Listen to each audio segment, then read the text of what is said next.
మీ మౌనం మీ బలహీనత కాదు, అది మీ శత్రు గుండెల్లో వణుకు పుట్టించే అసలైన ఆయుధం. ఎవరైనా మిమ్మల్ని విమర్శించినప్పుడు, మీపై రాళ్లు వేసినప్పుడు మీరు తిరిగి సమాధానం చెప్పడం మొదలు పెట్టారంటే అక్కడే మీరు ఓడిపోయినట్లు. ఎందుకో తెలుసా? పులెప్పుడు అడవిలో ఉన్న జంతువులకి సమాధానం చెప్పదు, అది గంభీరంగా అడుగులు వేస్తూ వెళ్తుందంతే. ఆ మౌనమే అడవిని గడగడలాడిస్తుంది. ఈ రోజు ఈ వీడియోలో మనం మాట్లాడుకోబోయేది ఆ మౌనం వెనుకున్న పవర్ గురించి, మీ లైఫ్ ని రీసెట్ చేసే ఒక పవర్ఫుల్ జర్నీ గురించి. కాబట్టి వీడియోని చివరి వరకు చూడండి. మనం ఇప్పుడున్న ఈ డిజిటల్ యుగంలో సోషల్ మీడియా హడావుడిలో ప్రతి చిన్న విషయానికి రియాక్ట్ అయిపోతున్నాం. ఎక్కడో ఎవరో మీ గురించి ఒక నెగిటివ్ కామెంట్ చేస్తారు, లేకపోతే మీకు తెలిసిన వాళ్ళు మీ గురించి తప్పుగా చెప్తారు. ఆ విషయం అక్కడి నుంచి ఇక్కడి నుంచి చివరికి మీ దాకా చేరుతుంది. అలా చేరిన వెంటనే మీరు ఏం చేస్తారు?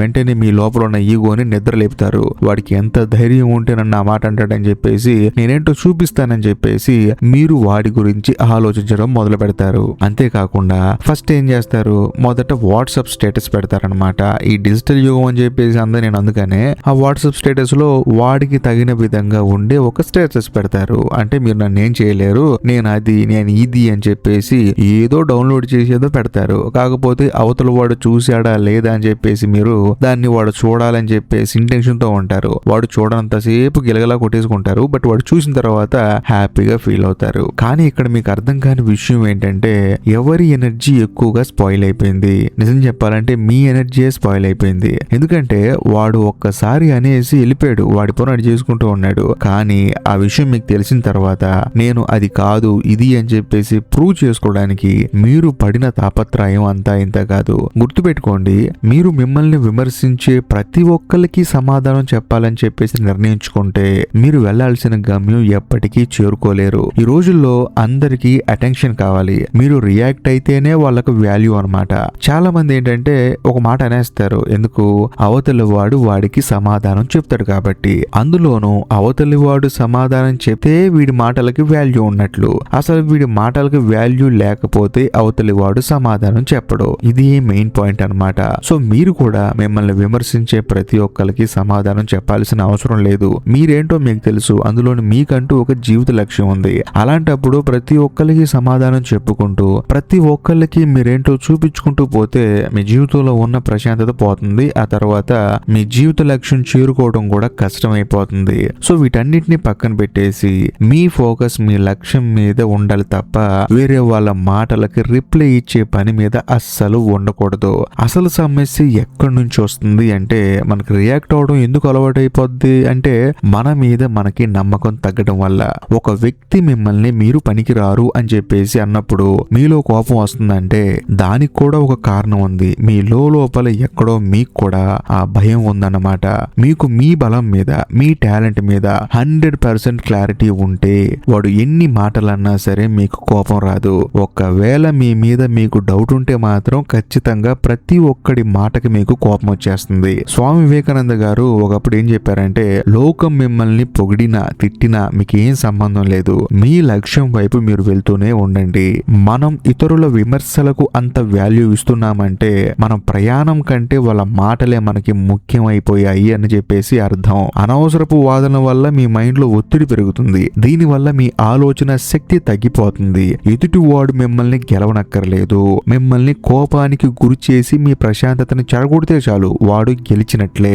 మీ విలువ మీకు తెలియనప్పుడు మాత్రమే ఇతరులు ఇచ్చే సర్టిఫికెట్ల కోసం ఎదురు చూస్తూ ఉంటారు. అంటే నువ్వు చాలా మంచోడివిరా, అరే నువ్వు వర్క్ భలే చేస్తున్నావురా, ఏది ఏమైనా నువ్వు గ్రేట్ రా అని చెప్పేసి జనాలు మనల్ని పొగుడుతూ ఉంటే అప్పుడు ఓహో నాలో ఇంత టాలెంట్ ఉందా అని చెప్పేసి మీకు అప్పుడు అర్థం అవుతుంది. కానీ నిజానికి మనమేంటో మన విలువ ఏంటో మనకి తెలియాలి కదా. అలా తెలియనప్పుడే ఇతరుల మాటలకి మనం అనే వాళ్ళం బానిసలైపోతాం. అది మంచి మాటలు అవ్వచ్చు, చెడ్డ మాటలు అవ్వచ్చు. మంచి మాటలు మీకు ధైర్యాన్ని ఇవ్వచ్చు, చెడ్డ మాటలు మీలో ఉన్న ఆ కాస్త ధైర్యాన్ని కూడా పోగొట్టొచ్చు. కాబట్టి అన్ని మాటలకి రియాక్ట్ అవ్వకండి.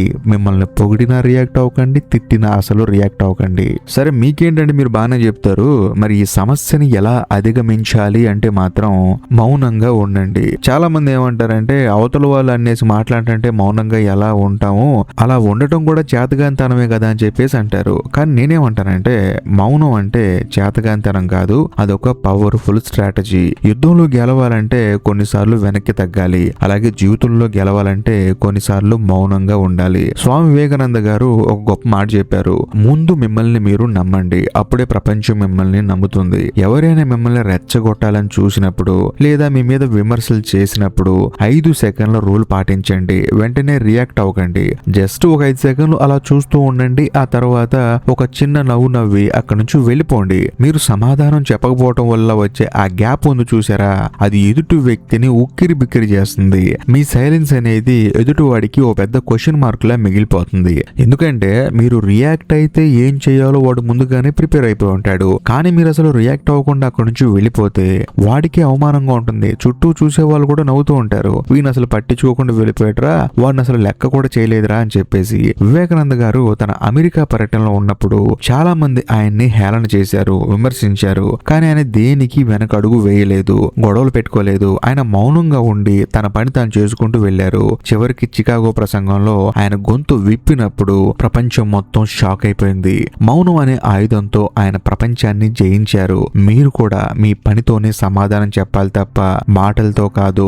గెలిచి చూపించడమే అసలైన రివెంజ్ అని చెప్పేసి గుర్తుపెట్టుకోండి. ఎందుకంటే మీరు గెలవకుండా ఎన్ని మాటలు చెప్పినా, ఎంత మంచి చెప్పినా అవతల వాళ్ళకి వినిపించవు. ఎప్పుడైతే మీరు గెలుస్తారో ఇక మీరు చెప్పాల్సిన అవసరం లేదు. ఎందుకంటే మీరు గెలిచారు. జస్ట్ మీరు కనిపించినా, మీరు మౌనంగా వెళ్ళిపోతున్నా మీకు ఈ సమాజం ఇచ్చే విలువ అంతా ఇంత కాదు. కాబట్టి గెలుపు అనేది మౌనంలో నుంచి రావాలి. గెలుపు అనేది మీ పనిలో నుంచి రావాలి. అంతేకాని మీ మాటల నుంచో లేకపోతే మీరు ఎదుటి వారికి చెప్పే సమాధానం నుంచో కాదు. కాబట్టి మౌనంగా గెలవండి. సరే, ఇదంతా బాగానే ఉంది. ఈ మౌనం అనే కాన్సెప్ట్ ని జీవితంలో ఎలా అప్లై చేయాలి అంటే, ఈ రోజు నుంచి ఒక నిర్ణయం తీసుకోండి. మీ శరీరంలో ఉండే శక్తిని ఈ చీప్ విమర్శల కోసం ఖర్చు చేయను అని చెప్పేసి మీకు మీరు ప్రామిస్ చేసుకోండి. మీ టైం చాలా విలువైనది. దాన్ని మీ ఎదుగుదల కోసం, మీ ఫ్యామిలీ కోసం, మీ గోల్స్ కోసం వాడుకోండి. ఎవరో మిమ్మల్ని విమర్శిస్తున్నారంటే మీరు వాళ్ళకంటే చాలా ముందు ఉన్నారని అర్థం. ఏనుగు వెళ్తుంటే వెనకాల కొన్ని వందల జంతువులు మొరుగుతూ ఉంటాయి. కానీ ఏనుగు తన గంభీరత్వాన్ని వదిలిపెట్టదు.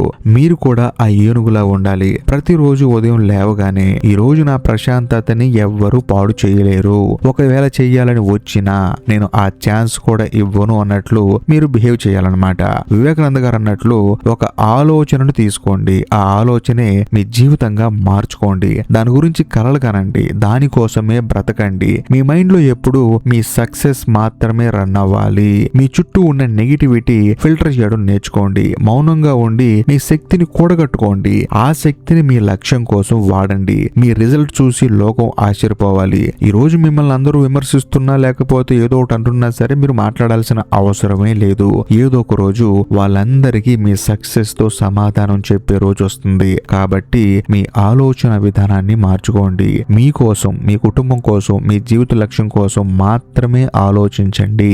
నెగిటివిటీ గురించి అస్సలు ఆలోచించకండి. నెగిటివిటీ అనే పదాన్ని మీ మైండ్ లో కూడా రానివ్వకండి. రేపటి నుంచి కాదు, ఇప్పుడు నుంచే మారాలి. ఈ క్షణం నుంచే మారాలి. మీ లోపల ఉన్న అనవసరపు ఆవేశాన్ని ఆపి ఆలోచనకు పదును పెట్టండి. మీరు మౌనంగా ఉన్నారంటే మీరు ఓడిపోయినట్లు కాదు, ఒక మహాయుద్ధానికి సిద్ధమవుతున్నారని అర్థం. జీవితంలో మనం ఎన్నో కోల్పోతాం, కానీ మన ఆత్మవిశ్వాసాన్ని మాత్రం ఎప్పుడూ కోల్పోకూడదు. ఈ వీడియో ఖచ్చితంగా మీలో ఒక చిన్నపాటి మార్పును తీసుకొచ్చిందని చెప్పేసి నేను నమ్ముతున్నాను. మీరు ఈ వీడియో చూస్తూ ఇక్కడ దాకా వచ్చారు కాబట్టి నేను మిమ్మల్ని ఒక చిన్న క్వశ్చన్ అడుగుతాను.